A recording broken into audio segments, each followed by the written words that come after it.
Bueno, comenzamos la clase del día de hoy. Buenos días a todos. Son poquitos, estoy viendo que muy poquitos se han conectado, pero bueno, no importa. Lo importante es que estén muy pendientes de la clase. Ya les subí el material de la clase de esta semana. La tarea va relacionada con unos estudios de casos. Está muy sencilla y la pueden hacer en equipos. ¿Listo? Entonces, una vez que termine la clase, si quieren, a través del grupo se pueden comunicar y pueden ir organizando sus equipos de trabajo. Pueden trabajar, no es para nada complicado, pueden trabajar hasta 3 personas en el equipo. Van a tomar esos casos, van a hacer un análisis de acuerdo a la clase del día de hoy y me van a presentar un documento. Ese documento lo van a enviar a través de la plataforma. Y solo lo envía uno de los del equipo. Entonces yo desde ese correo, perdón, desde esa actividad que me envían por plataforma, evalúo al equipo completo. ¿Listo? ¿Están de acuerdo? Sí, señor, profe. Bueno, lo pueden Sí, hacer, señor. listo, lo pueden hacer individual o lo pueden hacer en equipo. Aprovechen que tienen la ventaja de que pueden formar sus equipos de trabajo a través de WhatsApp. Con respecto a las clases anteriores, a las actividades que están pendientes, alguna duda, alguna inquietud. Hasta el momento yo no, profe. Listo, listo, Angélica. Pues, profe, la verdad es que yo no encuentro esos archivos bien. No sé si tú me los querías mandar al WhatsApp. No voy a castigar, Esteban. tienen, que, tienen que tratar de ingresar a la plataforma. Listo, Esteban. Ahorita, cuando terminemos la clase, te marco y conversamos. ¿Listo?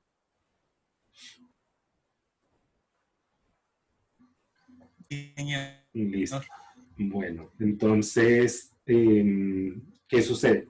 Eh, los que no alcanzaron a entregar, aunque pues yo sé que han tenido dificultades, lo que voy a hacer es le voy a compartir la información, le voy a compartir el material para que vayan haciendo sus tareas.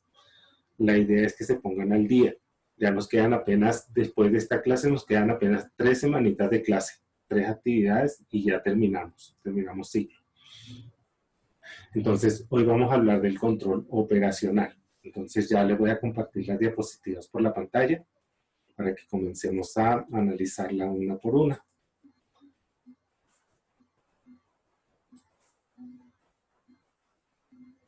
Listo.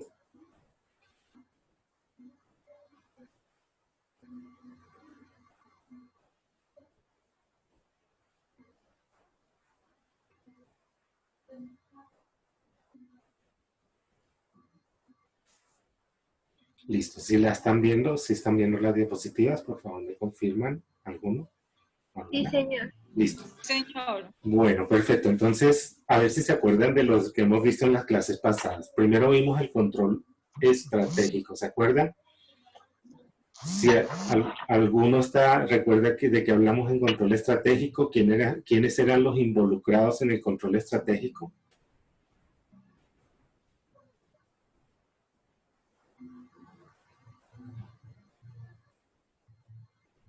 ¿Me repite la pregunta, me hace el favor? Listo, Jenny.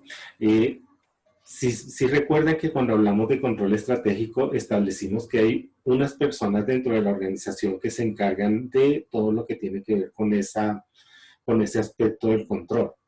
¿Sí recuerdan quiénes son?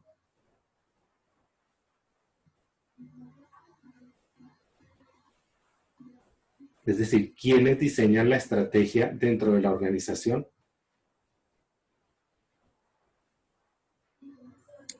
Profe, la estrategia no la organiza la parte administrativa, los gerentes bueno, exactamente. La estrategia generalmente está de la mano de los mandos altos, de la alta gerencia, de los gerentes de área, de todas las personas que de una u otra forma se encargan de tomar decisiones y organizar el plan de trabajo de la empresa. Listo. Ahora, una vez que tenemos el plan de trabajo, nosotros vamos al control táctico, que fue el que vimos la semana pasada. ¿Quiénes se encargan del control táctico? Básicamente son las personas que están a unos niveles administrativos, digamos niveles medios de administración. Hablamos de supervisores, de los jefes de área, es cuando hablamos de la gestión. Y hoy vamos a entrar a hablar ya del trabajo del día a día, el control operacional. Aquí es donde llegamos a lo que muchas veces hacen los operarios, los empleados, los encargados de la atención al cliente, de las ventas. Aquí ya estamos hablando del trabajo que se hace todos los días y que es muy importante tenerlo en cuenta para poder llevar a cabo las acciones de corrección, de prevención, y en caso de que se presente alguna dificultad mucho mayor, todo lo que tiene que ver con las acciones disciplinarias que toma la organización cuando un empleado o un operario cometen algún error que pues puede tener consecuencias de diversos grados dentro de la organización.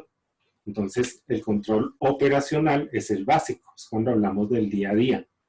Implica un registro de archivos o informes que son susceptibles de ser medidos o controlados. ¿Se acuerdan que nosotros también vimos en otras clases hablamos del diagrama de Gantt y la semana pasada hablamos de las listas de chequeo? Y yo les decía que había muchas herramientas que ustedes pueden utilizar para poder llevar a cabo todo lo que era el control de las actividades que se llevan a cabo en la empresa. Cuando hablamos del diagrama de Gantt, es un instrumento que utilizamos para poder medir el avance de un proyecto. Ahí estamos viendo cómo se desarrolla un proyecto de acuerdo a, digamos, a un calendario de actividades. Y cuando hablamos de lista de chequeo es cuando nosotros tomamos en cuenta algunas acciones o algunos elementos que deben ser controlados o medidos. Las dos tienen una diferencia que es notable, y una es que en una se habla de periodos de tiempo y en la lista de chequeo hablamos de elementos que deben ser medidos o controlados. ¿Por qué es importante esto? Porque en el control operativo nosotros vamos a utilizar estas dos herramientas de una u otra forma para poder, primero, si es un diagrama de Gantt, verificar que se está cumpliendo con lo que hemos establecido en el cronograma de trabajo, y si es con una lista de chequeo, establecer puntos que se deben cumplir dentro de una actividad específica. Entonces, en el control operativo, nosotros lo que vamos a hacer es verificar lo que se hace. Puede ser diariamente, puede ser semanalmente o mensualmente. Pero siempre va a ser el trabajo de todos los días, de lo que nosotros o los operarios llevan a cabo. Entonces, fíjense bien que el control operativo abarca estos elementos. Si pueden ver acá que están los clientes internos, y al final, después de la flechita, están los clientes externos. El control operacional va a ir a todos estos elementos que vemos acá. Los clientes internos, que son todos los empleados, operarios del área de producción, del área de mercadeo, desde el área de gestión humana, desde la parte financiera, todo esto nosotros lo vamos a medir. Es muy importante darnos cuenta que cuando hablamos de una empresa de producción, vamos a tomar todo esto que tiene que ver con la seguridad y la salud en el trabajo de una manera, digamos, muy disciplinada. Es muy importante que siempre lo tengamos en cuenta. Y lo otro que les coloco acá, que es la convivencia, el clima y la cultura en la organización. Y por otro lado, otra cosa que es fundamental medir en el control operacional es todo lo que tiene que ver con el ingreso y el egreso de dinero o de recursos financieros, y todo lo que está relacionado con el proceso productivo. Y cuando ya salimos de acá, nos vamos hacia el cliente externo, que es ver que el cliente tenga una satisfacción adecuada de sus necesidades a través de los productos o servicios que ofrece la empresa. Entonces, por ejemplo, los clientes internos desde la seguridad y salud en el trabajo, ¿ustedes qué creen que debemos nosotros procurar? Algunos de ustedes, señoritas, caballeros, ¿qué creen ustedes que debemos verificar desde la seguridad y la salud en el trabajo? Profe, la implementación del equipo de trabajo, el casco, Sí. los guantes, Perfecto. todo lo que tiene que ver con los implementos de seguridad. Perfecto, Angélica. Por ahí Angie también levantó la mano. Profe, pues en el de seguridad y salud en el trabajo se encargan tanto de lo psicológico como de lo físico de cada trabajador. Entonces, ellos deben de velar de que se cumplan las normas de seguridad y también que estén establemente, pues, en sus casas, psicológicamente, el trabajador esté bien. Perfecto, gracias Angie, gracias Angélica. Fíjense bien que en estas circunstancias que estamos ahora, se han implementado unos protocolos adicionales a los que normalmente se manejaban respecto a la seguridad y salud en el trabajo. Anteriormente, si ustedes iban a una obra de construcción, a una empresa de manufacturas, que era lo básico que le pedían a uno, pues, digamos, las botas de seguridad, casco, gafas especiales, guantes, arneses, todo lo que tenía que ver con lo que nosotros íbamos a utilizar dentro de esa obra o dentro de esa área de trabajo. Hoy en día tenemos que hablar de todo lo que tiene o está relacionado con la limpieza, la asepsia, desinfectar los equipos, que las personas cuando ingresan reciben todo lo que es una limpieza a través de unos elementos específicos que lo que evitan es que se pueda ingresar con el virus o con algún tipo de elemento que pueda ocasionarle daño a los demás compañeros de trabajo. Fíjense cómo todo esto hoy en día se ha vuelto como mucho más exigente y más necesario. A veces las empresas descuidaban un poco esto de la seguridad y salud en el trabajo. Hoy en día, para que puedan operar por norma y por ley, deben cumplir no solamente con lo habitual de sus operaciones diarias relacionadas con los equipos de protección personal, sino que también tienen que tomar en cuenta todo lo que se refiere al cuidado y la asepsia respecto al ingreso y al desempeño que se hace dentro de la organización. Hasta las empresas pequeñas, hasta un Fruver, una tienda de barrio, un supermercado, tienen que tomar en cuenta hoy en día todo lo que tiene que ver con las disposiciones sanitarias para protegerse del virus del COVID-19. Y algo que decía Angie que es muy cierto, no es solamente la parte física, sino que también lo psicológico tiene que ver dentro de lo que es el proceso diario de operaciones de la organización. Cuando hablamos de control operacional, no nos referimos solamente a lo físico, también nos referimos a lo psicológico. Nos referimos también a la actuación que tiene el empleado o el operario frente a las personas que con él desarrollan las actividades. Entonces, fíjense bien que es importante y este es el control más exigente. Si teníamos el control estratégico, que era tomar decisiones desde la alta gerencia, teníamos el control táctico, que era gestionar las actividades dentro de la organización, aquí ya estamos en hacer las cosas. Entonces, planear acá arriba, gestionar y aquí abajo hacer. Entonces, básicamente lo que va a trabajar el control operacional es lo que hacemos en el día a día y cómo lo hacemos. Y que debemos cumplir con unos patrones, con unas exigencias que ya están establecidas en la empresa. Y llevamos un control también, como se ve acá, de los ingresos y egresos del área productiva y por supuesto que hay un control que es muy exigente, que es el que está relacionado con nuestros clientes externos, con las personas que reciben nuestros productos o que utilizan nuestros servicios. Entonces, fíjense bien, cómo nosotros vamos a trabajar todo lo que está relacionado con el control en la organización. Hay unos elementos básicos. Hay un control que se llama control por oposición de intereses. Este es un control donde ustedes van a tener, yo lo llamo el control de la desconfianza mutua. Generalmente nosotros en la empresa tenemos unas responsabilidades y si nosotros cumplimos con esas responsabilidades dependemos de otras personas. Por ejemplo, y ahí yo les pongo el ejemplo del control de oposición por intereses. Cuando se maneja dinero, que es una de las partes más delicadas de la organización, todos tienen que verificar que se cumpla con lo que está establecido en los manuales, en las normas y en los procesos que se han determinado en la empresa.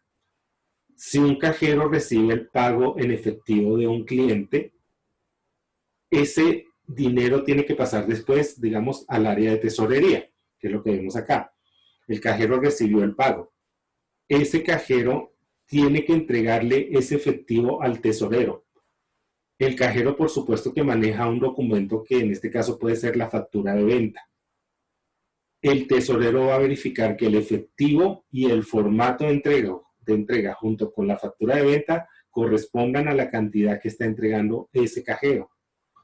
Luego, este tesorero, después de haber verificado y de haber haber recibido el dinero y haberlo colocado en el lugar donde debe colocarlo, puede ser una caja fuerte, puede ser el envío de ese dinero a una cuenta bancaria a través de una consignación, tiene que informarle o pasarle la información al área contable, donde ellos verifican el formato de entrega, verifican los documentos que acompañan ese formato de entrega y registran el ingreso.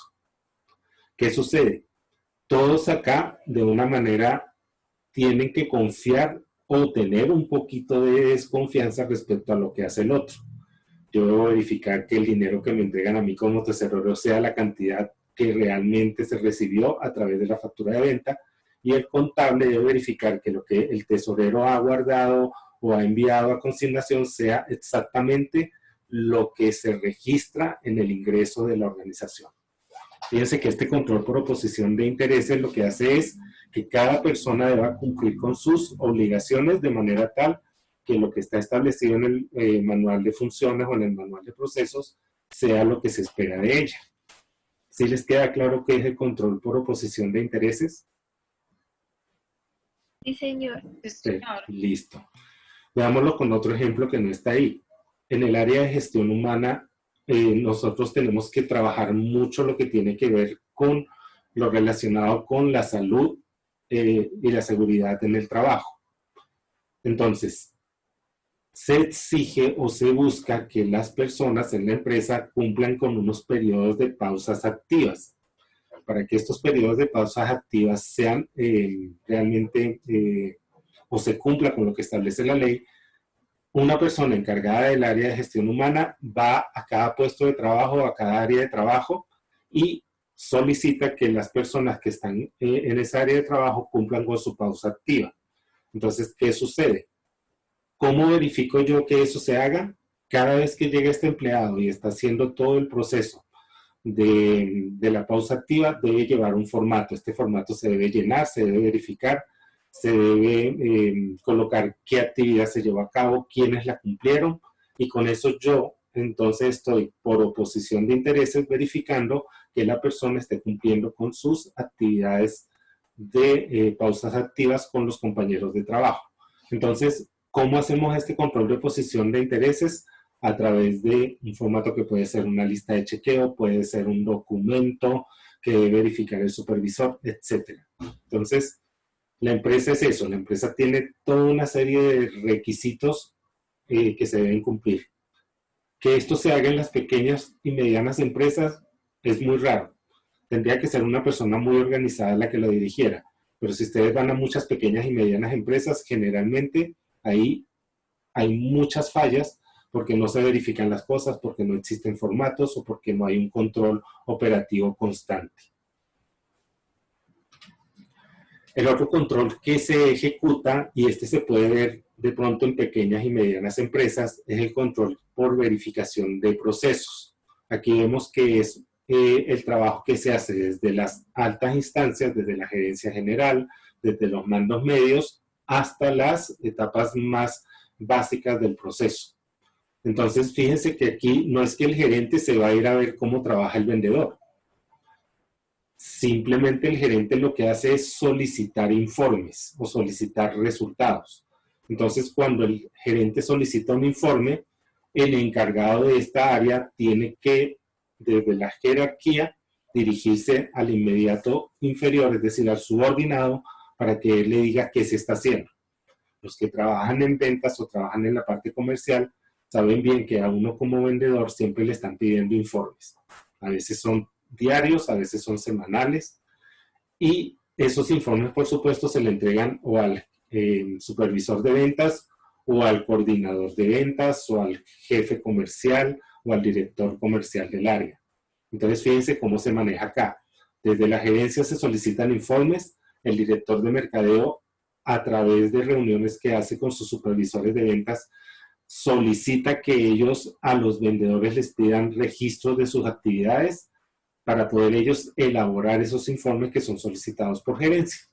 Entonces, cuando la empresa es muy grande y cuando la empresa tiene mucho personal, este proceso tiende a ser bastante complejo, dificultoso, engorroso. Digamos que se generan muchos informes, mucha información hacia la parte de arriba. Cuando la empresa es mediana o pequeña, digamos que este control por verificación de procesos puede funcionar un poquito mejor.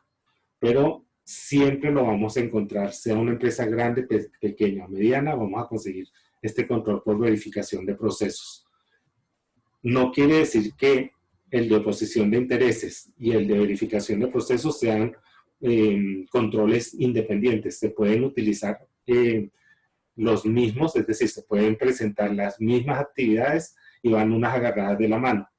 Por ejemplo, si yo tengo un control por oposición de intereses, yo puedo verificar que los vendedores estén cumpliendo con el llenado de unos formularios donde se verifica cuánto están vendiendo, cómo hicieron el proceso de venta y si se cumplió con los parámetros que yo establecí. Entonces, esto que estamos viendo, todo va de la mano. Todo va dentro de lo que es el proceso de planificación del control operacional de la empresa. ¿Se quedan claros con el control de verificación de procesos desde la jerarquía? Sí, señor, profe. Listo, gracias, Angélica. Y llegamos a esto que está acá, que son los famosos manuales de normas y procedimientos. ¿Quién de ustedes, cuando ha llegado a una empresa a trabajar nuevo, ha iniciado sus actividades, le han puesto a leer sus manuales de normas y procedimientos? A ver, alguno que haya tenido esa experiencia. O simplemente llegan y le dicen, esto es lo que usted tiene que hacer. No, a mí me ha tocado. ¿Te ha tocado Sí, leerlos? ¿Sí les ha tocado leerlos? Sí, Sí, señor. señor. Perfecto. Fíjense que A mí cuando... sí, eso dan como una clase, una Sí. inducción de los manuales y procedimientos y qué es lo que se hace y qué es lo que no se va a hacer dentro de las operaciones. Listo, gracias, Esteban. Y ustedes muy juiciosos, cuando les ha tocado leer los manuales, se los han leído, los han analizado, o simplemente hacen como hacemos todos los latinoamericanos, los colombianos, que simplemente nos dicen, ahí están los manuales, y uno dice, no, yo voy aprendiendo sobre la marcha. A mí sí me tocó leerlos bien y prestarles mucha atención porque incluso nos hacían capacitaciones en las que nos hacían preguntas y a veces nos hacían preguntas sobre la visión y la misión también de la empresa. Nos hacían decirla. Entonces nos tocaba prestar mucha atención. Perfecto, gracias, Angélica, muy bueno. Fíjense que las empresas, cuando son bien organizadas, exigen, así como nos decía Angélica, que los manuales de normas y procedimientos se lean con detalle, que el empleado los conozca, que, fíjense bien, conocer la misión, la visión de la organización, los valores, internalizar esa información y manejarla en el día a día del trabajo. Entonces es muy importante que nosotros estemos muy conscientes de lo que debe ser una empresa bien organizada, que tiene esos manuales y que muchas veces se puede decir que son extremadamente exigentes. Ahí vemos que yo les puse el ejemplo nuevamente y quiero que estén muy claros en esto del manual de normas del Sistema de Gestión, Salud y Seguridad del Trabajo. Pese a que nosotros podamos trabajar en unas empresas donde el riesgo es muy bajo, el riesgo es mínimo, hoy en día todas las organizaciones tienen como exigencia cumplir la normativa legal vigente respecto al sistema de gestión de la seguridad, salud y seguridad y salud en el trabajo. Entonces, pongamos el ejemplo de nosotros los que trabajamos en la corporación CRES, cuando estamos en las instalaciones físicas de la institución. Uno dirá, ¿qué riesgo se puede correr siendo docente? Entonces, primer riesgo que uno puede correr siendo docente, la voz, el uso de la voz. Ya nosotros estamos corriendo un riesgo. Si nos toca elevar mucho la voz, si nosotros estamos en un ambiente donde de una u otra forma por contaminación ambiental también nos afecte el uso de nuestras cuerdas vocales, ya estamos corriendo un riesgo. Entonces a nosotros nos enseñan o nos dan cursos o nos dan capacitaciones para que podamos aprender a manejar nuestras voces, para que podamos cuidar nuestro recurso básico que es precisamente ese. pueden haber accidentes, caídas, pueden haber, digamos, riesgos eléctricos, cosas así. Si están estudiando gastronomía, se están presentando otros riesgos también, quemaduras, accidentes, incendios, etc. Fíjense bien que cuando uno comienza a trabajar en una empresa, siempre le van a decir, léase el manual de normas, léase los componentes básicos. Si uno trabaja en el área educativa, léase el proyecto educativo institucional de la organización, etc. Entonces, ¿Profe? señora. ¿Puedo levantar? Ya levantaste tu manito. Cuéntame, Angélica.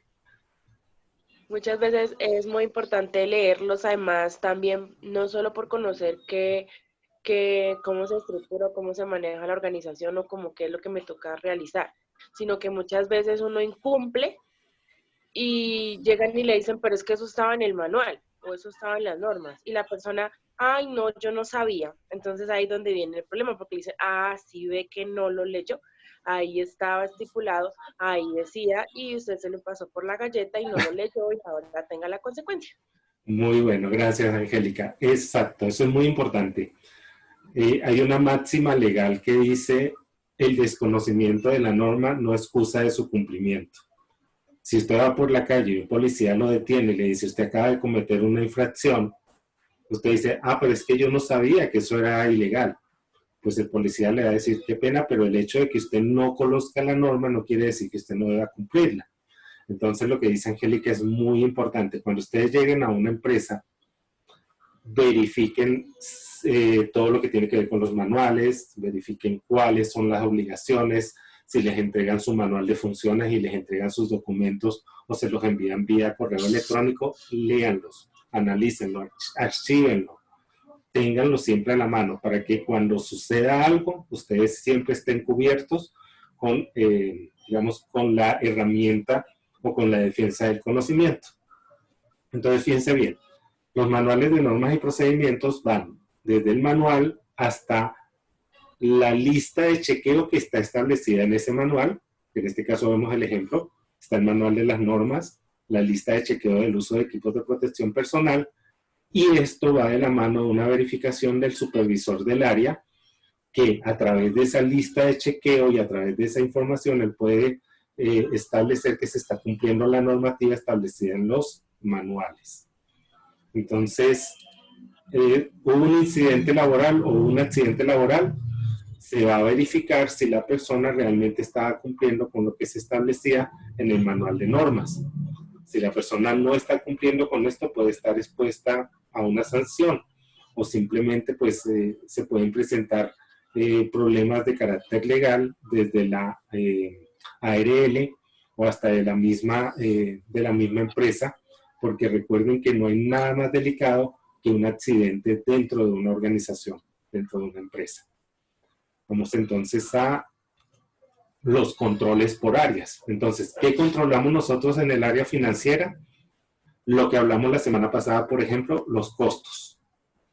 ¿Se acuerdan de los costos? Que hablábamos de que se debía establecer muy bien el costo de los productos, los puntos de equilibrio, lo que debe generar el producto más arriba del punto de equilibrio para que la empresa tenga ganancias, evitar generar pérdidas, etc.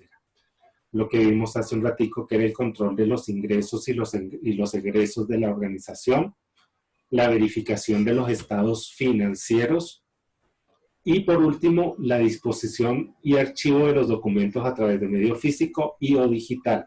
Cuando hablamos, por ejemplo, de facturas, pagarés, documentos bancarios, CDTs, todos estos documentos que la empresa utiliza desde el punto de vista financiero deben estar almacenados y archivados. Los que estudian contabilidad saben muy bien que no hay nada más exigente que todo lo que tiene que ver con el control de los documentos contables de la empresa. Entonces, fíjense bien que cuando hablamos del control por áreas, es muy, muy importante que tengamos en cuenta que estos son, aunque parecen pocos, son muy exigentes. Lo que tiene que ver con los estados financieros es un tema bastante amplio, es un tema bastante complejo, y los que están estudiando contabilidad se van a dar cuenta que cuando lleguen a esta parte van a tener que aprender muchísimo porque es muy exigente el manejo de esos estados financieros, tanto a nivel interno como a nivel externo. Vamos entonces al control desde el área de mercadeo. Los que hayan trabajado en la parte de mercadeo saben muy bien que lo primero que le piden a uno los supervisores o los jefes del área son el cumplimiento de la cuota de venta, verificación de la atención y el servicio al cliente, tanto antes del proceso de venta como después del proceso comercial, o lo que llaman el servicio postventa, el despacho y entrega de pedidos, el uso de material promocional. A uno generalmente le entregan una cantidad determinada de material promocional, que pueden ser afiches, pueden ser habladores, pueden ser, ¿cómo es que se llama? Catálogos. Catálogos, exacto, gracias Esteban, todo ese material. Y a nosotros siempre nos van a hacer llevar un control estricto de cómo lo utilizamos. Todo lo que tiene que ver con las actividades de publicidad convencional y no convencional. La actividad de publicidad convencional, que es la ATL, es verificar que si nosotros estamos pagando una pauta publicitaria en un canal de televisión, en una determinada hora, en un determinado periodo de tiempo, que eso se cumpla. Es decir, hay personas que están encargadas de verificar que esa pauta comercial se cumpla, verificar que las vallas estén bien ubicadas, verificar que la publicidad que se solicitó a nivel digamos, de prensa, de revistas, de documentos, se haya publicado exactamente como se pidió y donde se solicitó que se publicara.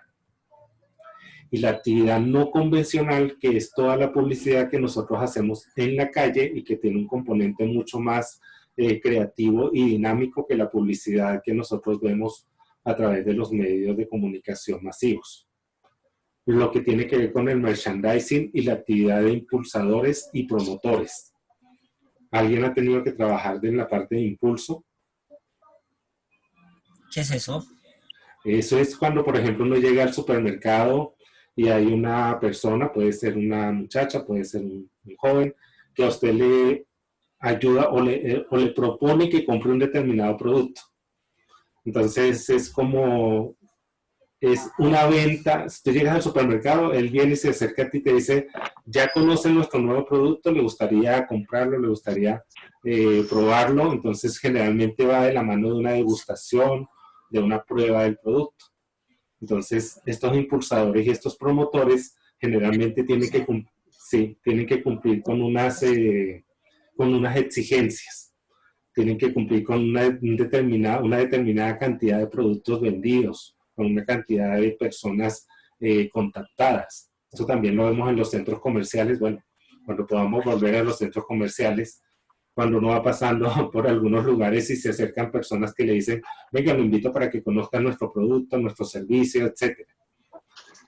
Y el merchandising tiene que ver con todas las labores que nosotros hacemos dentro de las grandes superficies, supermercados, mini mercados, que tiene que ver cómo acomodamos los productos en la estantería, cómo colocamos el material promocional, etc.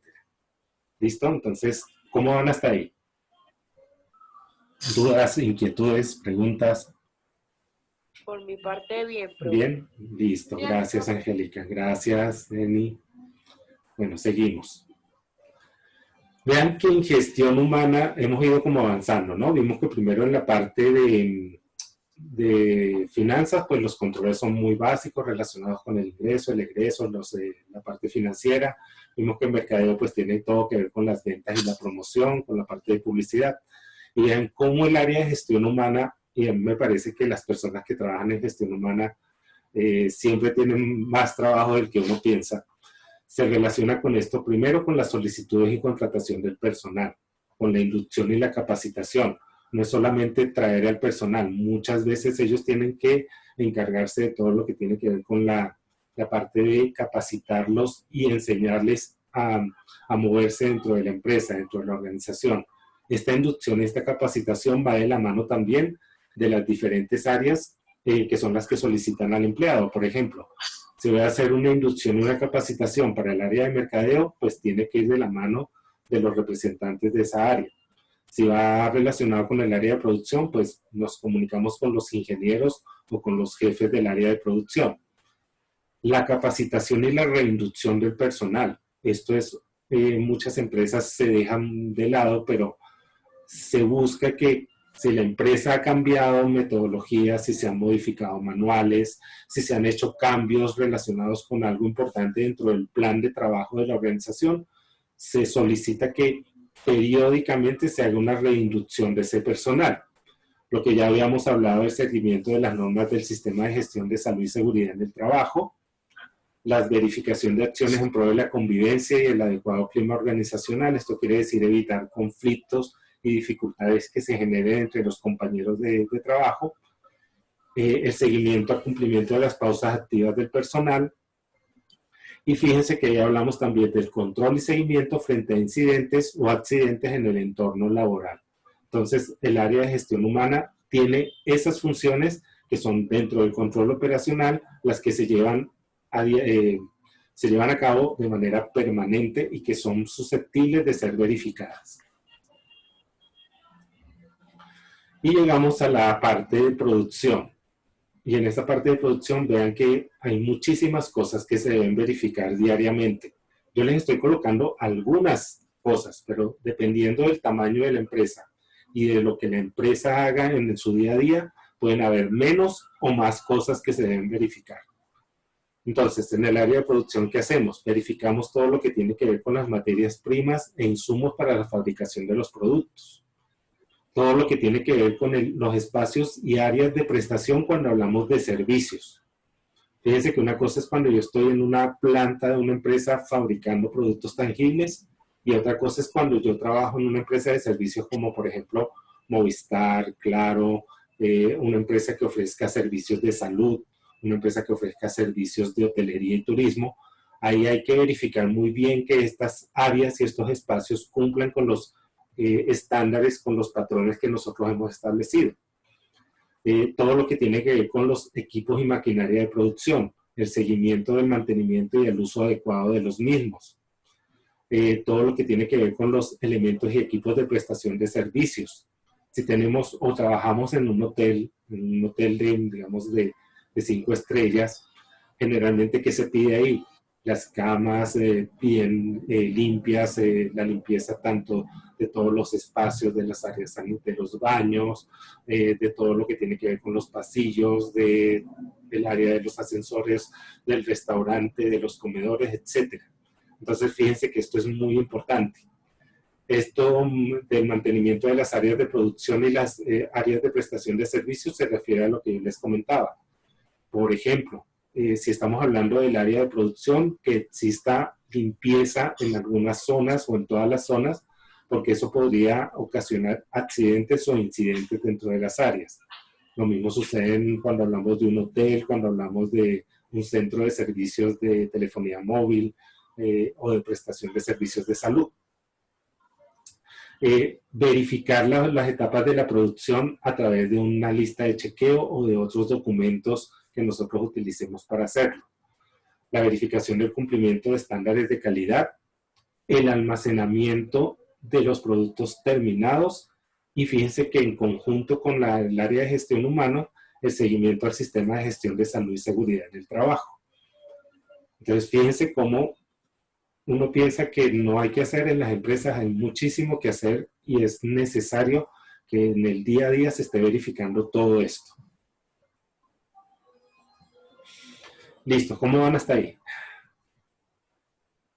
Claros, profe. Claritos, bueno, me alegro. Ustedes, cuando ustedes van a comenzar a hacer este proceso recuerden que nace desde la alta gerencia. Si el control operacional va de la mano de la planificación. Entonces, por ejemplo, fases para implementar este control operativo, lo primero es determinar qué hacemos y cómo lo hacemos, qué queremos medir. Si yo tengo una pequeña empresa, se me hace mucho más fácil saber qué debo medir y qué quiero medir. Si tengo una empresa mucho más grande, pues yo tengo que estar muy claro en que tengo que apoyarme en mis supervisores y en mis gerentes de área para hacerlo. Entonces, ¿quiénes deben llevar a cabo este proceso de control operativo? Como pueden ver ahí, generalmente lo hacen los supervisores o los operarios de la empresa.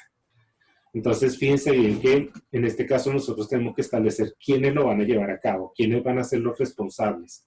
determino y planifico cuándo se va a hacer y cómo se va a hacer, qué instrumentos voy a utilizar. Entonces, para ustedes que el día de mañana van a entrar me imagino que han pensado en crear su propia empresa, deben estar muy claros que cuando empiecen de una vez deben establecer y determinar muy bien qué quieren verificar y cómo lo van a hacer.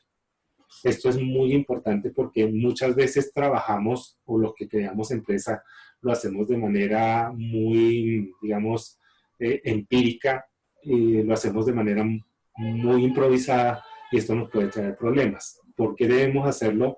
Debemos comenzar a trabajar con esto desde el principio para establecer de una vez responsabilidades. Entonces, la primera fase siempre va a ser determinar y planificar qué es lo que se hace y cómo se hace. ¿Qué otra cosa tenemos que tomar en cuenta? Definir qué recursos vamos a emplear en esto. Entonces, fíjense que esto implica un costo. Hay un recurso económico que se debe establecer. Lo vamos a hacer a través de formatos impresos, lo vamos a hacer utilizando algún medio tecnológico. ¿Qué tan frecuente vamos a llevar a cabo esta verificación? Yo debo definir qué recursos voy a utilizar, no solamente el recurso humano, sino los recursos físicos y financieros que tengo que involucrar en el proceso de medición. Entonces, fíjense bien. Cuando yo empiezo a trabajar el control, primero debo capacitar a las personas que van a llevar a cabo ese control. ¿En qué? En el uso de los formatos y en la manera en que ellos van a presentar los informes de esos registros que ellos van a llevar a cabo. Si voy a utilizar una herramienta tecnológica, tengo que capacitarlos en el uso de esa herramienta. Hoy en día, con la facilidad que nos permiten los recursos de las TICs, de las tecnologías de la información y la comunicación, yo puedo tener, en lugar de un formato impreso, puedo llevar una tablet y en esa tablet puedo llevar el control de lo que estoy verificando. Como dice ahí, cuando la empresa es pequeña lo podemos hacer de manera manual. Tiene una desventaja y es que se nos va a acumular mucho papel, mucho documento. Y aparte de eso, pues hoy en día con el enfoque ecológico que tienen muchas organizaciones, se está tratando de evitar eso, se está buscando un recurso tecnológico que puede ser utilizar una tablet o el mismo celular para llevar a cabo todos los procesos. Entonces, fíjense bien que hay que definir qué vamos a hacer, cómo lo vamos a hacer y qué costo va a tener eso para la organización. Luego hay que implementar estas acciones, hay que empezar a llevar a cabo el proceso. Aquí fíjense que aquí viene definido muy bien lo del trabajo de nuestro supervisor. Yo les coloqué en el trabajo del estudio de casos, ¿se acuerdan de la industria de Nápoles?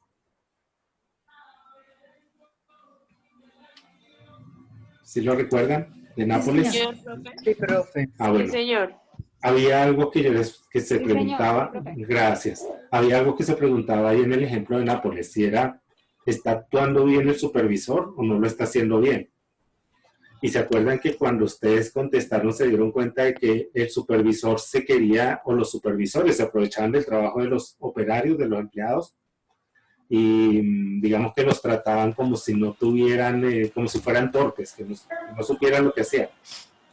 Y se ganaban los elogios, era ellos. Sí, cierto, ellos eran los que se ganaban los elogios.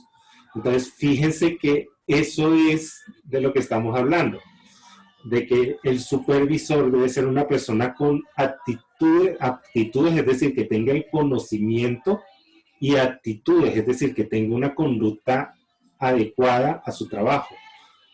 Aquí hablamos de la inteligencia emocional. ¿Qué conocimientos tienen ustedes de inteligencia emocional? Que sea asertivo, que sea veraz. Que sea asertivo, veraz. ¿Qué otra cosita? Muy bien, Esteban. Por ejemplo. Que tenga don de líder. Exacto. Una pregunta, de pronto para Esteban o para cualquier otro compañero o compañera. La empatía es fundamental cuando yo hablo de inteligencia emocional. El manejo de las emociones. ¿Qué es la empatía para ustedes desde el punto de vista del trabajo de un supervisor? ¿Cómo lo harían ustedes como supervisores? ¿Cómo serían empáticos? Pues que tenga buena comunicación con sus subalternos. O sea, que no los trate como animales, podría ser un Sí, ejemplo. un Porque poquito es que fuerte. Sí. hay jefes que o no lo tratan fuerte. O sea, a mí me ha tocado a veces, y pues me ha tocado es como, listo, bajar la cabeza porque pues por cuestión de economía, por así decirlo. Profe, yo digo Pero que ese pues es sí, Ay, hay jefes que sí. son... Sí, son fuertes. Listo, Esteban. Por ahí levantó la manito Angie y alguien más que quiere intervenir. yo no la entiendo. Ay, bueno, bueno, que hable Que es primero como, Angie y luego tú, Angélica. bueno, Listo, Angie, cuéntanos. Profe, pues para mí empatía es como ponerse en el lugar del otro. Entonces, si yo soy supervisora, obviamente yo sé que yo tengo mi lugar, pero también soy ser humano. Entonces, debo de tener en cuenta que la persona que está subordinada a mí también es un ser humano, también tiene cuestiones, también tiene problemas. Entonces, llegar a esa empatía, pero no pasar la barrera de entre líder y subalterno. Listo, muy bien, excelente. Angélica y Jenny. Primero Angélica y luego Jenny, por favor. pues lo que iba a decir fue lo que dijo la compañera. No, bueno, agrega otro poquito, algún ejemplo, algo que te haya pasado, una experiencia personal.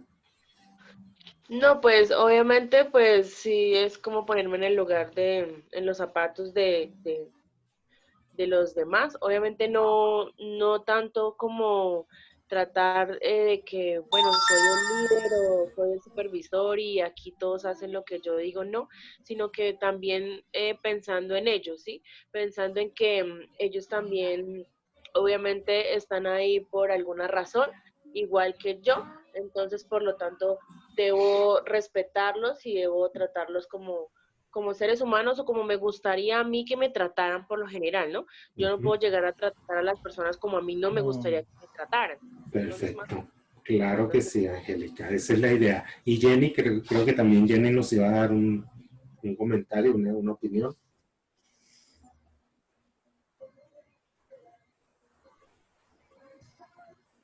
Jenny.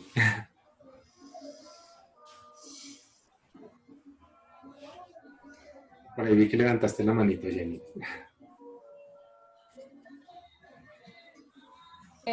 Profe, con los empleados, darles las cosas, darles las Sí. cosas que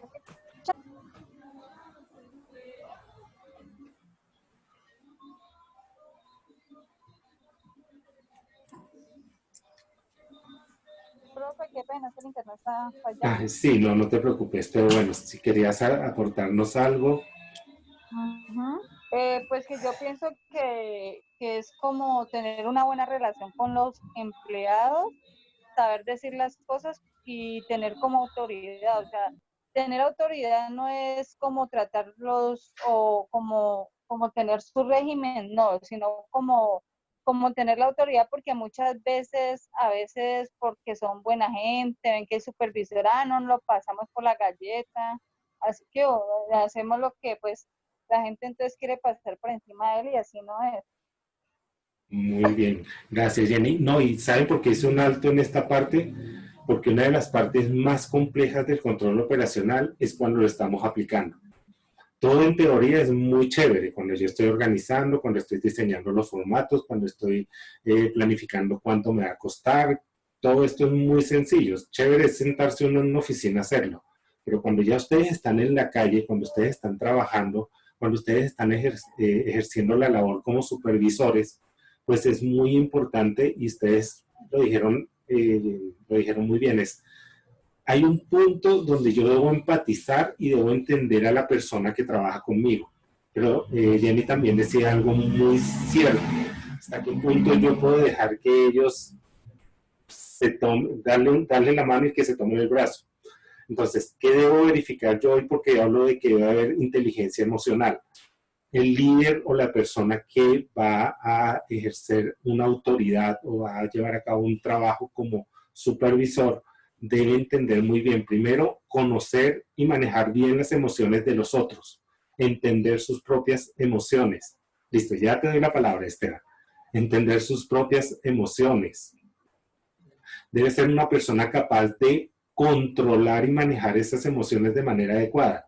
Cuando yo hablo de empatía, no es que si el empleado tiene un problema, yo me voy a echar a llorar con él, sino buscar la manera, a través de una comunicación adecuada, de encontrar una solución a esa dificultad. Por eso es que el supervisor siempre va a ser una figura de capacitador, una figura de apoyo. Y, como dice ahí, tener una capacidad para motivar, para comunicarse asertivamente y conocer bien el área que uno supervisa. Cuéntame, Esteban, ahora sí.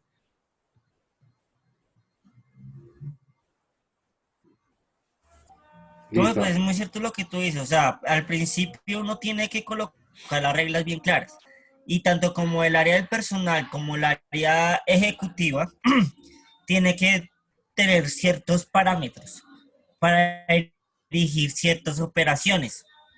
Obviamente, uno como jefe, uno debería sí tener unas recomendaciones o más bien como ser receptor ante falencias que puedan generar la operación. ¿Quién hace la operación? Los subalternos. Si los subalternos le dicen al jefe tal cosa, el jefe debería de tener esos puntos de vista y decir, bueno, vengamos y analizamos qué operación se está cometiendo mal o si podemos mejorar eso. Pero a veces yo digo, porque es que me ha tocado, uno como va en el área operativa, uno dice, venga, se podría hacer de tal forma o tal otra forma, y como que se cierran la brecha y dicen, no, eso es así, así, así. O sea, no como que buscan el mejorar, sino como el quedarse ahí. Perfecto. Pues es lo que ha pasado muchas veces. Claro, no, y muy buena la observación que hace, gracias, Esteban. Fíjense, por ejemplo, lo que dice Esteban. Muy pocas veces se escuchan a los operarios. Los operarios a veces pueden darnos soluciones, pueden darnos mejores formas de llevar a cabo los procesos. Ellos son los que están ahí en el día a día. Ellos son los que están inmersos en el trabajo con el cliente externo. Entonces, por eso cuando yo hablo acá de conocimientos del área, quiere decir que si yo voy a ser el supervisor de una empresa, yo tengo que haber pasado también por esas etapas. Yo tengo que haber tenido el conocimiento como operativo, como empleado. Yo tengo que haber trabajado con los clientes. Entonces, ya teniendo ese conocimiento, ya yo puedo entender y comprender y empatizar con las personas a las cuales yo voy a supervisar. Entonces, gracias por el apunte a todos y vamos a seguir. Pero fíjense bien que esta parte de la implementación es la más, digamos, la más exigente y la más importante de todas las fases. Y por último, pues ya llegamos al área de medición y control.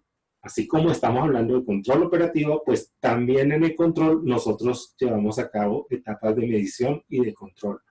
Aquí es donde nosotros vamos a tomar toda la información que hemos recabado a través de los checklists, a través de los informes, utilizando los recursos que nosotros tenemos para poder verificar que se cumpla lo que nosotros hemos establecido, para poder determinar si fuimos efectivos. Es decir, ahí medimos la eficacia y la eficiencia.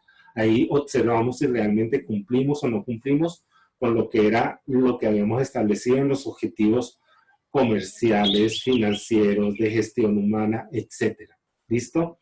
Entonces, fíjense bien que me detuve mucho en la tercera fase, porque es la fase más importante. Y es donde nosotros determinamos si las cosas se están haciendo o no se están haciendo en el día a día, en la calle, en el proceso de trabajo, dentro de la planta de producción. Y luego ya con toda esa información medimos, controlamos y nuevamente volvemos a reiniciar los procesos. Por ahí se les quedó un micrófono abierto. Hola Carola y bienvenida. Por favor, listo, gracias. Bienvenida Caroline. Caroline nos acompaña de la sede de Cincelejo.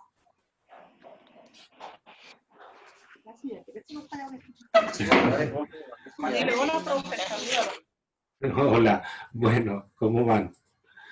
Bueno, bienvenida Caroline. Bueno, continuamos entonces. Bueno, Caroline se le dificulta un poco el acceso.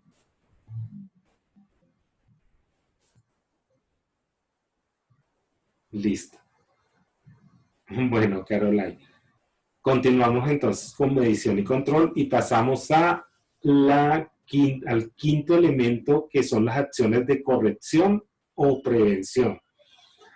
Si ya nosotros hemos llevado a cabo todo el proceso de análisis de la operación de nuestros empleados, de nuestros operarios, de nuestros,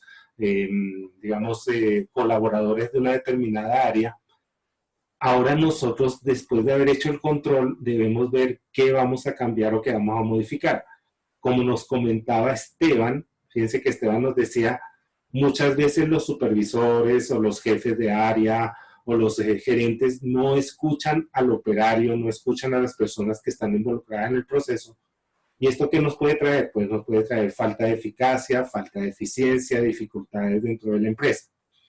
Cuando nosotros hablamos de actividades de corrección o prevención, es cuando nosotros hacemos un análisis de todo lo que sucede, y si se acuerdan de clases anteriores donde hablábamos del control, ¿se acuerdan del control previo, control concurrente y control de retroalimentación?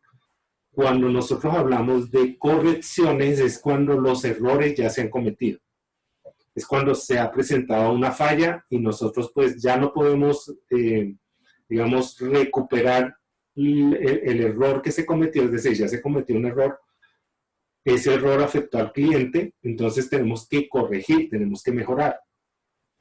Pero si nosotros verificamos las cosas mucho antes de iniciar los procesos, podemos tener acciones de prevención. Ya lo vamos a ver con un ejemplo más adelante. Entonces, es muy importante que nosotros sepamos cuándo estamos actuando por corrección o cuándo estamos actuando desde la prevención. ¿Qué les recomiendo a todos ustedes? Si van a tener empresas, si en algún momento ustedes han pensado en tener sus propias organizaciones, siempre tengan acciones de prevención. Siempre vean más hacia adelante para ver qué se está presentando o qué se puede presentar que les pueda afectar. ¿Alguno de ustedes ya está viendo clases de sistema de gestión de la calidad? No, ninguno. Caroline, no. Angélica, no, tampoco. ¿Ustedes no están viendo todavía esa asignatura? Listo, bueno. Les voy a adelantar un poquito. No me voy a meter en Honduras.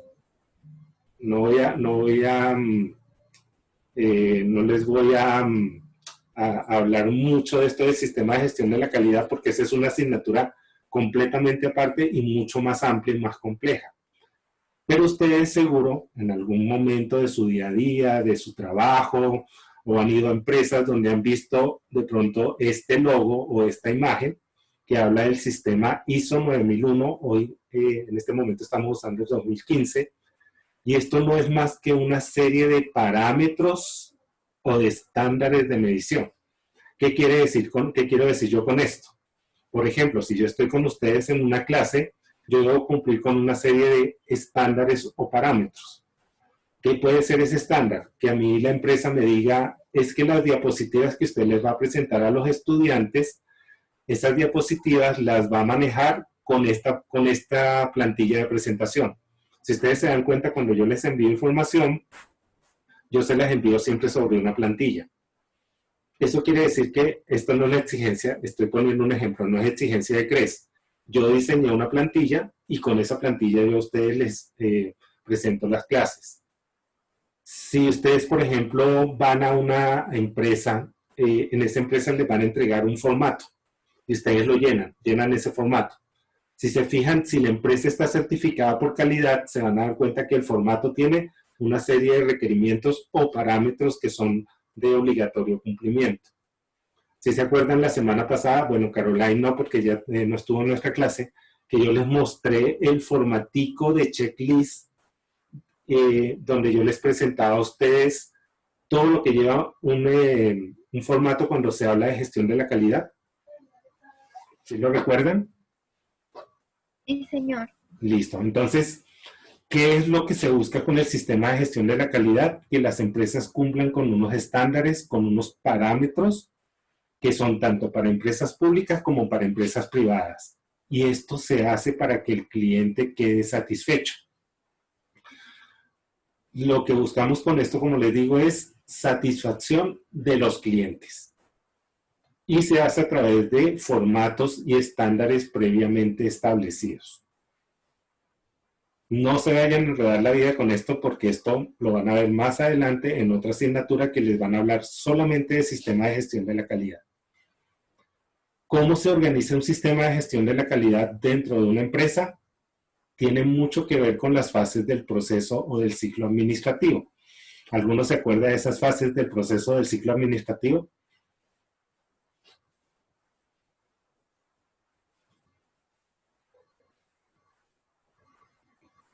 Nadie, no me digan que ustedes, ya estudiantes de administración, no se acuerdan. Son 4 elementos muy sencillitos. A ver, uy, no puede ser. Si les hago un quiz, profe, señora. sí, los que es planear, organizar, Exactamente. Estrategia. dirigir. Eso. Listo. Angie levantó la manito. Cuéntanos, Angie. ¿Si son esos 4?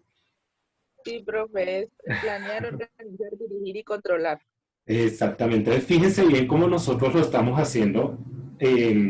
Estamos estudiando o estamos viendo esas fases del proceso administrativo. Por ejemplo, la primera fase que ustedes vieron fue planear, que era donde nosotros organizábamos qué queríamos hacer y a dónde queríamos llegar. Luego hablamos de organizar, donde nosotros establecíamos cómo se iba a llevar a cabo el trabajo, quiénes lo iban a hacer y cómo iba a ser nuestra estructura jerárquica. Es decir, quiénes iban a ser los gerentes, los mandos medios, los mandos subordinados o inferiores, los operarios.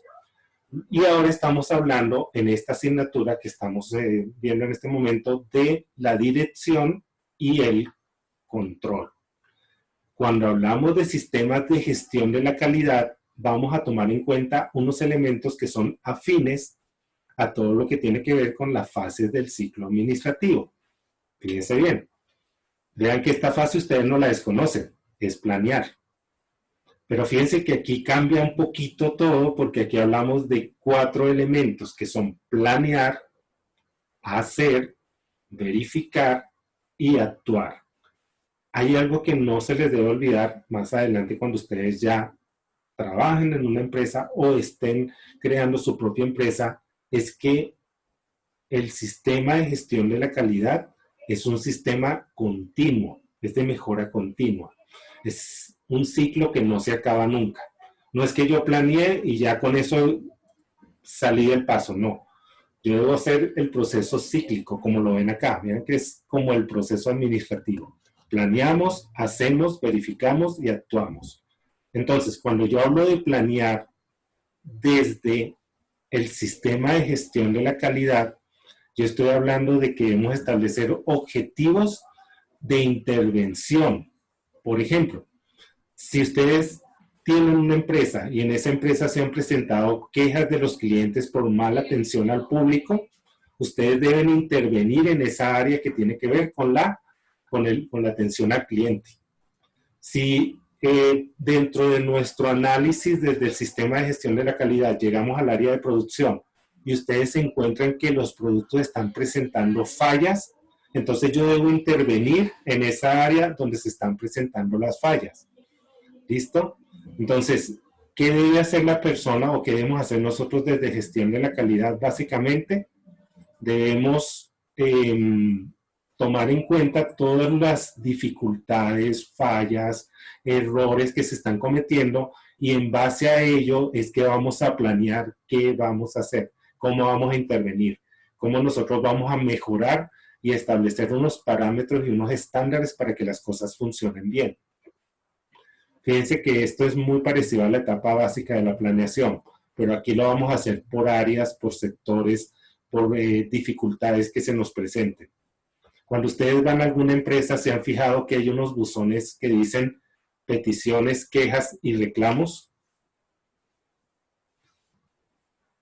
Sí, señor, profe.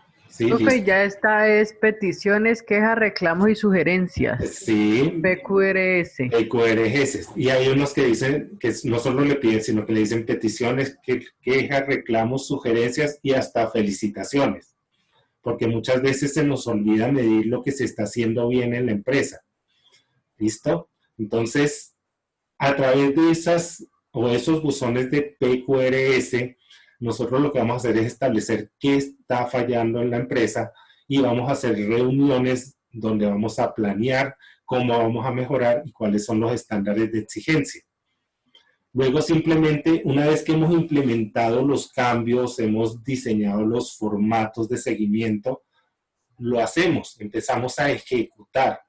Y esta ejecución también debe ser monitoreada y debe ser verificada.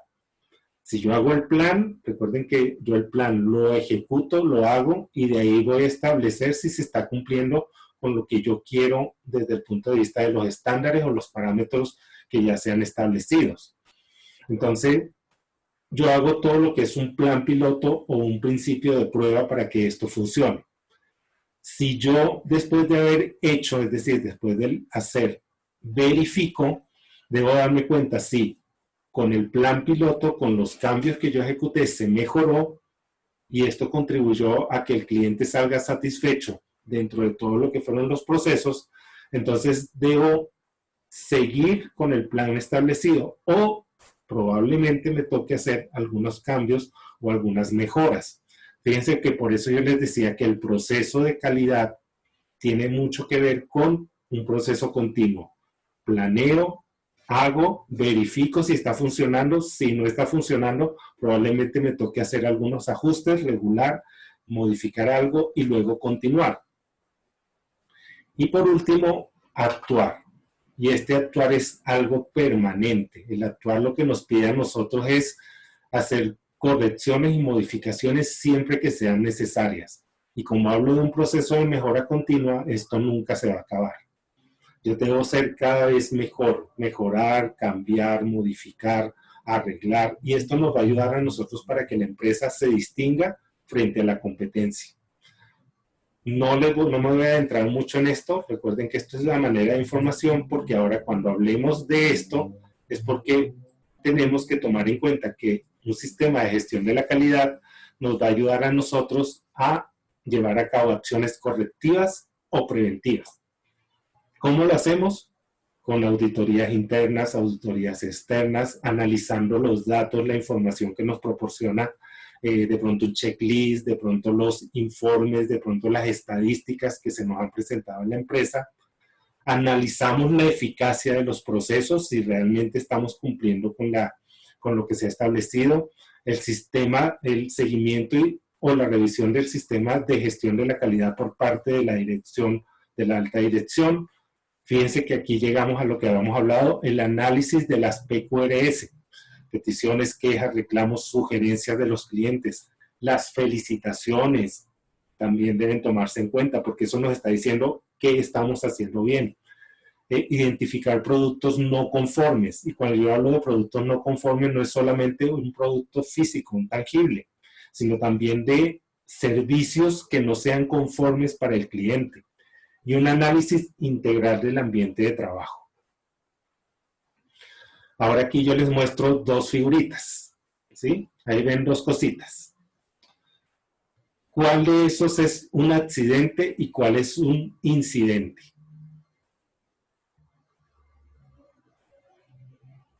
De esos dos que están ahí.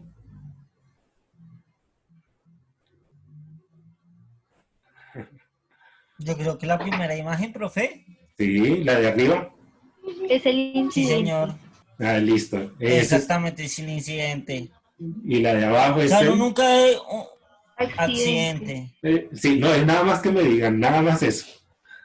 Quería era porque muchas veces nosotros tenemos que estar muy claros en que una cosa es un incidente, es decir, algo que estuvo a punto de suceder, pero afortunadamente no sucedió, y un accidente es lo inevitable, ya pasó.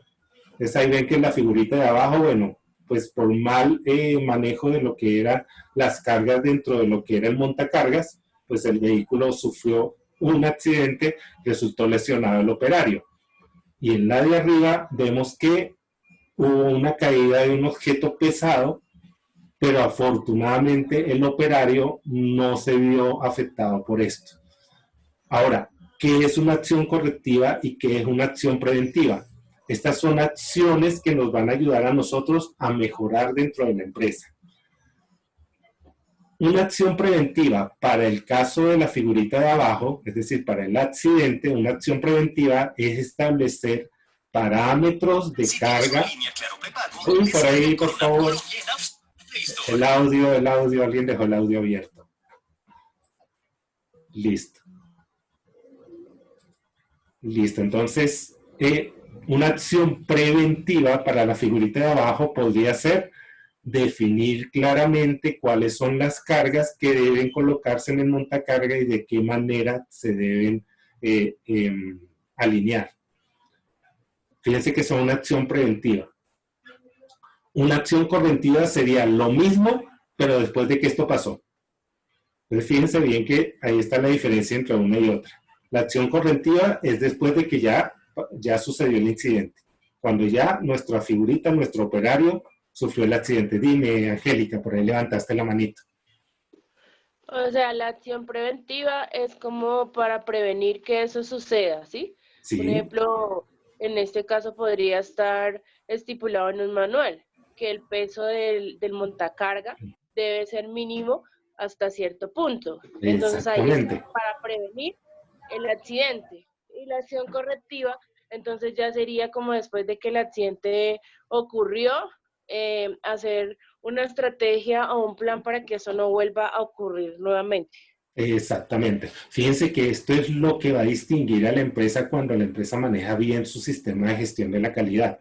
El sistema de gestión de la calidad no es solamente para que el cliente externo se vaya satisfecho, sino también para proteger a nuestros clientes internos. Ya como vimos, y lo que decía gracias Angélica, aquí vimos ya el muñequito, ya nuestro personaje aquí sufrió el accidente. ¿Quién sabe con qué consecuencias? ¿Hasta qué punto físicamente lo afectó?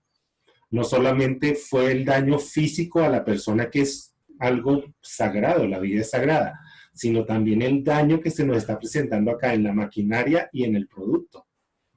Ahora veamos la de arriba. La de arriba también este caso es un incidente. No hubo afectados, no hubo daño, probablemente el único daño es físico a la mercancía, pero fíjense que aquí estuvo a punto de ocurrir una desgracia, un daño físico a una persona. Entonces, las empresas deben enfocarse mucho en la acción preventiva, pero cuando es inevitable, deben también tomar acciones correctivas o de mejora. ¿Pero a qué me refiero yo con esto? La acción correctiva no es simplemente, ocurrió el accidente, tomé una acción para evitar otro accidente al día siguiente, pero yo no estoy verificando cuál es la falla que está sucediendo acá. Eso ya es mucho más un análisis que yo debo hacer de toda la actividad. Yo debo ver si es que a este señor no se le dio la capacitación adecuada. Debo verificar si era que el montacargas no estaba cumpliendo con los mantenimientos que se le debían hacer, que probablemente no se siguieron los parámetros de acomodación de la mercancía, etcétera, etcétera. Una acción correctiva va en un análisis profundo del accidente o del incidente. Y una acción preventiva va en un análisis previo de lo que podría suceder. Ya lo vamos a ver con unos ejemplos. Entonces, fíjense bien que la acción correctiva lo que busca es eliminar las causas, eliminar todo lo que puede ocasionar que un accidente se presente o que un incidente nos afecte. Entonces, fíjense bien, no es solamente, por ejemplo, ustedes están en una empresa y la empresa utiliza unas mangueras de alta presión para llevar agua de un lugar al otro. Y resulta que un día se le abre un huequito a una de las mangueras y empieza a expulsar el agua. Entonces, ¿qué llego yo? Simplemente llego y le pongo un parche. Listo, le pusimos un parche a la manguera. 2 días después, otro agujero en la manguera. Ah, no, pongo el otro parche. Y así nos las pasamos todos los días poniéndoles parche a la manguera. ¿Esa es una acción correctiva o es una corrección? ¿Qué creen ustedes? Es una corrección. Es una corrección, exactamente. No está solucionando el problema. A mí se me va a seguir abriendo agujero tras agujero dentro de la manguera y yo simplemente le voy poniendo parches. Una acción correctiva es verificar primero qué está pasando. puede ser la presión del agua, puede ser mala calidad de la manguera. Hacemos una reunión todos. Yo digo, venga, Caterine, Esteban, Vivian, Nicole, Carola, y todos nos reunimos porque todos trabajamos en el área. Vamos a averiguar entre todos qué está pasando acá. Vamos a hacer, y eso lo van a ver más adelante, me imagino, cuando vean gestión de la calidad, vamos a hacer un diagrama de espina de pescado, que es causas y consecuencias. Entonces, una vez que nosotros hacemos eso, vamos a descubrir cuáles son las verdaderas razones por las cuales nuestra manguera, nuestro equipo, está fallando. Entonces, la acción correctiva se refiere a un análisis muy detallado para verificar las razones por las cuales se produjo esa no conformidad. Vean que lo que dice es, como se actúa sobre la causa, se busca que eso no vuelva a producirse. Esto es de carácter urgente, esto se debe hacer y se debe solucionar de inmediato. Y como les decía, debemos intervenir absolutamente todos los que estamos involucrados en el proceso. ¿Cómo van hasta ahí? ¿Alguna duda, alguna inquietud? No, profe, todo ¿No? claro hasta el momento. Carola, ¿alguna duda, alguna inquietud? Cuéntanos. ¿No? Ella dice que no. Qué bueno, Carola. Listo, entonces les voy a mostrar acá. Si alcanzan a ver todo, bueno, ahí se ve todo al revés, ¿no? Ese es el problema de esto. Ese es un libro que habla de la calidad total. Ese es un libro que lo escribió Kaoru Ishikawa. Y los japoneses, esto que estamos viendo nosotros acá lo tienen muy claro. Pero ellos lo tienen tan claro que generalmente ellos no toman acciones correctivas. Ellos siempre han tomado acciones preventivas. Para la calidad total japonesa, es decir, para los japoneses, y en este caso Ishikawa, que es uno de los, digamos, gurús de la calidad total, Ishikawa ya murió, pues es una persona que nos dejó ese legado de la calidad total. Él decía que lo más importante siempre era que todos los empleados, los operarios, los supervisores, los gerentes se reunieran y entre todos cuando había una dificultad en la empresa o cuando se preveía una dificultad dentro de la producción, entre todos buscaran la manera de solucionarlo. Y esto se hacía a través de las acciones preventivas. ¿Qué es una acción preventiva? Es adelantarnos a lo que pueda ocurrir. Aquí hablamos de prospección. Cuando yo hablo de prospección es ver hacia adelante, es como ponernos en el papel de ser un poquito como adivinos. Como decir, bueno, vamos a hacer este proceso, ¿qué puede fallar en este proceso? ¿O qué daños se pueden presentar en este proceso? Entonces, cuando yo hago la acción preventiva, lo que voy a buscar es disminuir o hasta, si es posible, eliminar las no conformidades. Me adelanto, las evito. No se consideran urgentes, pero esto no quiere decir que no deba actuarse de inmediato. ¿Por qué? Porque como estamos haciendo un estudio hacia el futuro, nosotros siempre debemos estar analizando lo que vamos a hacer y los procesos de la empresa. Y nuevamente, como nos decía Ishikawa, todos estamos involucrados. Esteban lo decía hace un rato. Los operarios, los que están trabajando, los que están en la planta, muchas veces saben mucho más de lo que puede saber la alta gerencia. Entonces es bueno escucharlos y es bueno fortalecer el conocimiento de la organización a través de lo que nos pueden decir las personas que están involucradas en el proceso. Ishikawa nos decía en su libro, en el que les acabo de mostrar, que se deben crear los círculos de la calidad.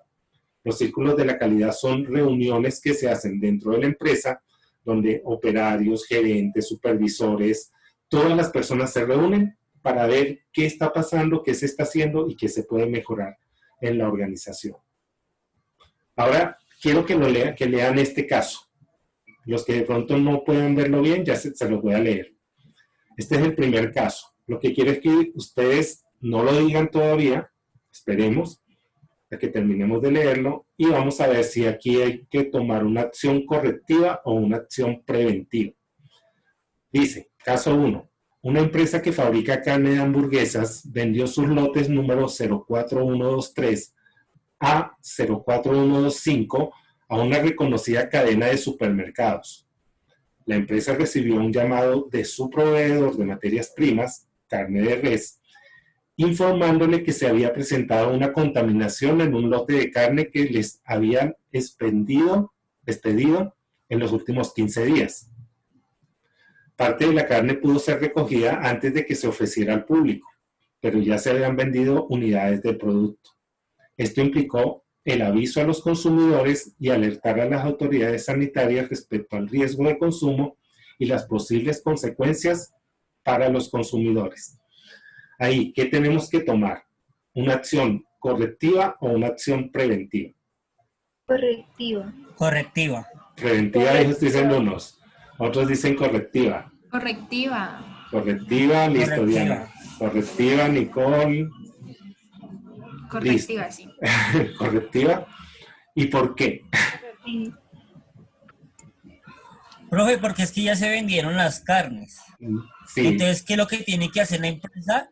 Es de verificar quiénes fueron los usuarios que compraron la carne y darles a entender que esas carnes tienen problemas para su organismo, ¿cierto? listo. O sea, no Perfecto. son aptas para el consumo humano. Bueno, muy bien, Esteban. Ahora vamos a escuchar a Joana. Angélica, cuéntanos. Profe, yo digo que correctiva, porque obviamente en este caso estamos hablando de la salud de las personas, que es algo extremadamente muy delicado, que un ejemplo le llegue a pasar algo grave a alguien que consuma la carne, obviamente nos vamos a meter en líos legales, vamos a tener muchos problemas. Dios no quiera una persona de esas fallezca o adquiera una enfermedad bien delicada. Entonces, obviamente como empresa, no es negocio y no es conveniente que una situación de esas se presente. Entonces, obviamente hay que hacer la acción correctiva para que este tipo de casos no vuelvan a suceder. Listo, perfecto, gracias. Fíjese, Profe. sí, cuéntame, Diana. Correctiva porque requiere pues de tomar una decisión inmediata, ¿no? Deben de reunirse y retirar los lotes de donde los han vendido para evitar daños en personas. Muy bien, gracias, Diana. Ahora, vengan, les digo una cosa. Si yo les dijera cómo esa empresa pudo haber tomado una acción preventiva, ¿qué hubieran tenido que hacer? ¿Qué creen ustedes que hubieran tenido que hacer para evitarlo? Verificar el estado de las carnes, por ejemplo. Un buen punto, listo, Esteban, muy bien. ¿Alguien más? Hacer un control sobre el producto antes de empezar a distribuirlo. Perfecto, muy bien, Nicole.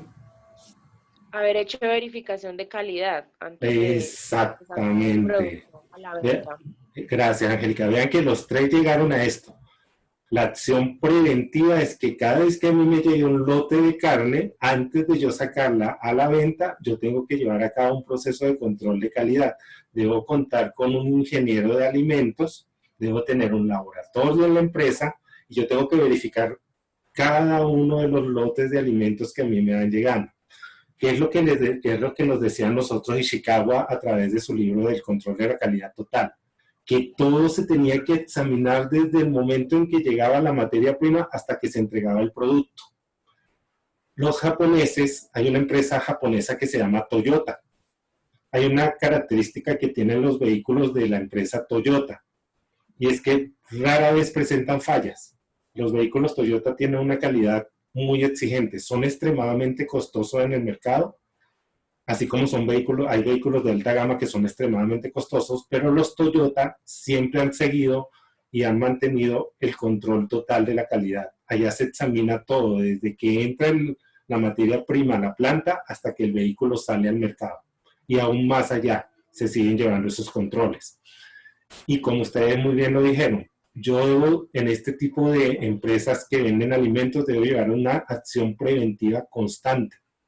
Porque como aparece ahí, ya yo vendí la carne. ¿Cuántas personas pudieron haber resultado afectadas? Entonces, fíjense bien que en el caso 1, estamos hablando de una acción correctiva. Todos ya creo que están claros con eso. Veamos el caso número 2. Les leo entonces. La empresa Primeros Asistentes Sociedad por Acciones Simplificadas ofrece para la venta diversos productos relacionados con el negocio de la hotelería y la restauración, como por ejemplo manteles, servilletas de tela y elementos decorativos, también toallas, sábanas y edredones.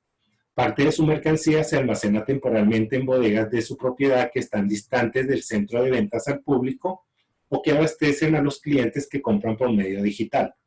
Se han verificado las condiciones de las bodegas y luego de un proceso de análisis se han configurado una serie de acciones como instalar detectores de humo, instalar un sistema de extinción de incendios por agua presurizada, monitorear por video remoto y realizar una verificación mensual de las instalaciones eléctricas de los depósitos.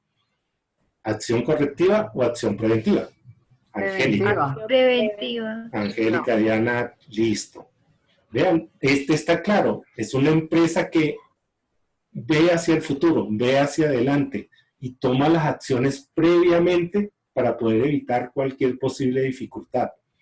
Digamos que ellos lo que están haciendo ahí es asegurándose de que en caso de un incidente o un accidente, ellos puedan estar preparados. Entonces, fíjense que este caso es muy claro. La tarea que ustedes deben hacer, que está en el material de estudio que van a conseguir en Moodle, es muy parecida. Ahí yo les presento 4 casos y esos casos ustedes los van a analizar, me van a decir qué tipo de acción es y me van a establecer qué se puede hacer o qué se debe hacer para mejorar o para cambiar las circunstancias o las situaciones que se están presentando. Como les dije, lo pueden hacer por equipos. Entonces, esa va a ser la tarea de esta semana. Y llegamos a la última acción, que es más relacionada con la forma en que se nos están comportando nuestros empleados y que a través del control operativo nosotros vamos a verificar si se están cometiendo errores o si se están haciendo cosas que afecten de una u otra manera a la organización. Y aquí ya hablamos de las acciones disciplinarias. Ya hablamos de las correcciones, de las prevenciones, pero aquí vamos a hablar es de qué sucede cuando un empleado o alguien comete un error o una irregularidad que infringe la normativa interna de la empresa. Lo primero es que cuando hablamos de acciones disciplinarias, debemos establecer un nivel de gravedad de la acción y de la sanción correspondiente. Por ejemplo, ¿cuál puede ser la sanción más grave que se le puede imponer a un empleado? ¿El despido, profe? El despido. Eso es lo peor que le puede pasar a uno. Lo echan para afuera. Y mucho más grave que eso es que el despido vaya acompañado de una sanción legal desde el punto de vista del Código Penal colombiano. Y eso puede suceder cuando una persona hace malversación de fondos, cuando una persona comete una irregularidad que vaya en contra de la vida de los compañeros de trabajo, de la integridad de la empresa. Entonces, fíjense bien, despido y más allá de eso, acciones legales basadas en el Código Penal o en los códigos legales establecidos en el país. Una cosa que debemos tener muy claro es que la legislación interna de la empresa, el reglamento de trabajo, nunca puede estar por encima de la normativa legal vigente en el país. ¿Qué quiere decir eso? Que yo a un empleado no lo puedo condenar a muerte, ni puedo aplicarle sanciones que vayan en contra de su integridad física. ¿Por qué? Porque yo no puedo estar por encima de la normativa legal, ni de la Constitución, ni del reglamento, ni de las leyes de trabajo. Entonces, fíjense lo que dice aquí. Una acción correctiva es preferible a una punitiva. Quiere decir que nosotros lo primero que debemos hacer cuando se presenta una falla dentro de lo que es el cumplimiento de las obligaciones laborales, debemos corregir, debemos educar, debemos ayudar al empleado, hacerle entender cuál fue su error, que debe evitar cometer nuevamente este tipo de actividades o de acciones. Aquí me estoy basando en lo que establece Hidalberto Chiavenato en su libro de Administración de Recursos Humanos. Un lineamiento principal o primordial de la disciplina es que es preferible siempre una acción correctiva a una sanción punitiva, es decir, a algo que pueda afectar de una u otra manera la relación laboral con el empleado.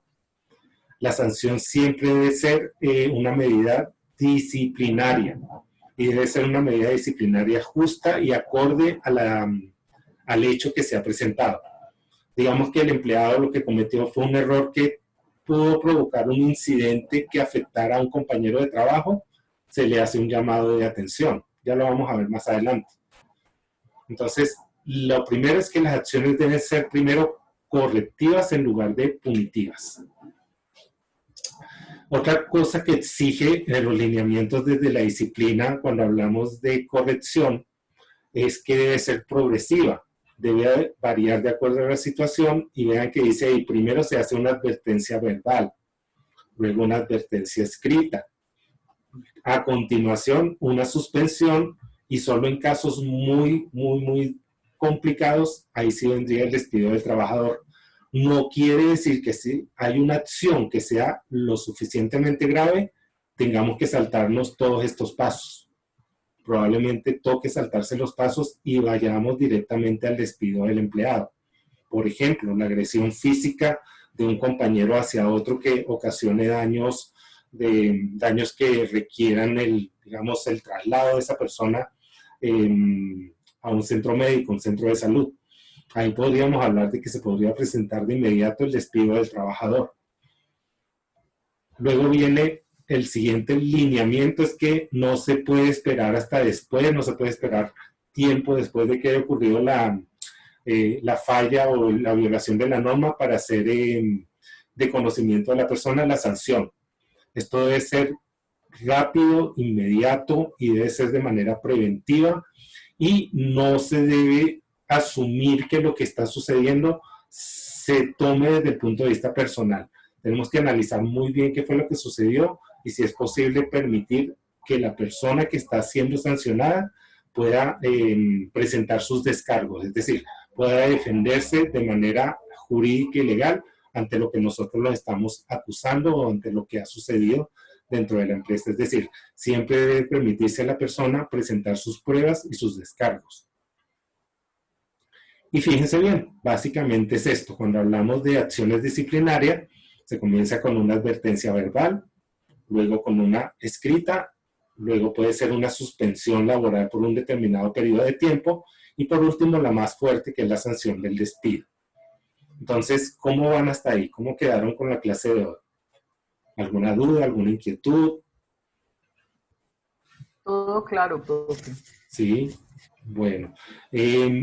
Entonces, entren en Moodle, ¿sí? En Moodle ya está la información, ahí están las diapositivas. Al finalizar la clase de hoy, les voy a enviar el video. Caroline, yo te envío el video. Yo sé que pudiste entrar un poquito más tarde.